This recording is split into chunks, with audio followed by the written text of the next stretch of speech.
So let's assume it's now on the person, and it's easier for me to show you this in hand.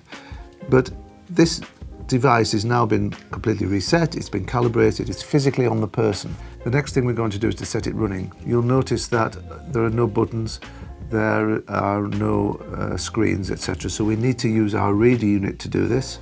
On the reader unit there is a run button here, and what we need to do is align these two windows together, just like so, and then we can press the run button.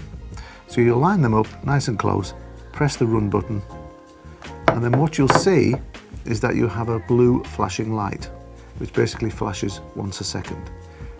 This dosimeter is now running. It's now measuring. Now, the reason why we don't just set it running when it's sat in the reader unit, just after we've calibrated it, is that the very process of affixing it to here, putting it on somebody's shoulder, explaining what it is, etc., etc., will cause some sort of noise.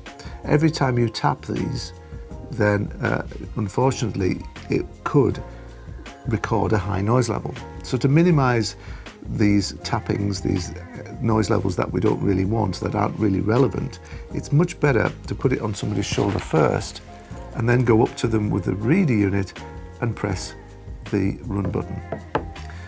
If taking a reader unit out is a bit too cumbersome for you, we do have a small key fob that which you can use instead, and it does the same task. All it does is set it running. It's just a small key fob that you can purchase from us, which allows you to set these running.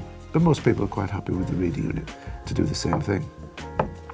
So this is going to sit on somebody's shoulder for a number of hours, of course, and during the course of the day, if you're walking past them and you keep seeing this blue flashing light, then you know everything's okay and it's still measuring. One other extra piece of equipment that you can get with your doseBadges, if you wish, is one of these, which is a windshield.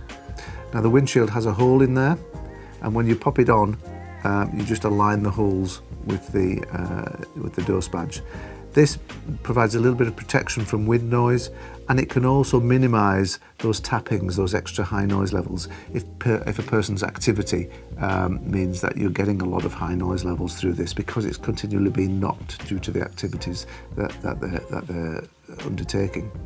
And to put it on, all you do is unscrew the doseBadge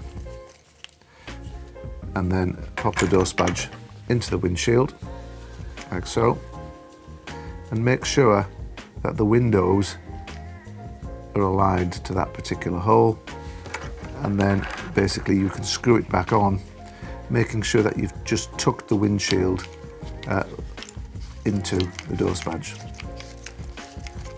Let's just get that lined up and tuck that in.